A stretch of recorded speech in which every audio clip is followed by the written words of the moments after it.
Hey, it's Mr. Peace.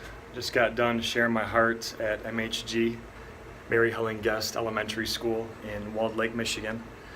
And it was a beautiful day. I got to speak to the kindergarten through fifth graders, all about anti-bullying, but choosing to see somebody for their heart first and foremost before you see anything else, just like you see your best friend. And no matter how they're born, had so many students that shared, whether a brother or sister has a slight deformity, that one leg shorter than the other, or born with a back issue or something on their face, whatever it is, that they still choose to love that person for who they are, right? And like the shirt says, one race human, that we see people as human beings before anything else.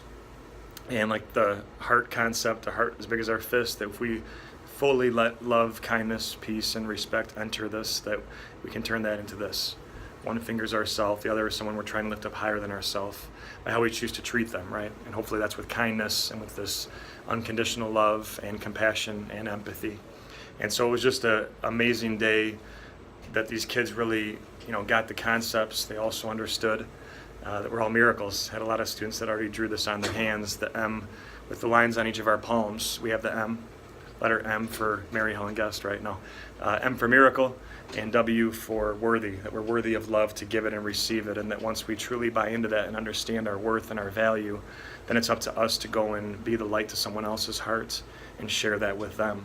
I was very encouraged too to see that there's an upstander club here at the school with the fifth graders. I heard about that, and just very happy to know that a lot of students see bullying as such a big issue that they want to help when other students are in pain and find ways and solutions to make them feel welcome, make them feel included. There was also talks of a few kindness clubs, Mr. Peace clubs that students were starting to form and join to also show more togetherness and just to really, be that bright white light to people that might need a friend and might need someone else to support them. So again, it was a true honor to get to spend the day with everybody here. I hope to be back again in the future to keep building on this message and keep sharing my hearts. Until then, much love and peace.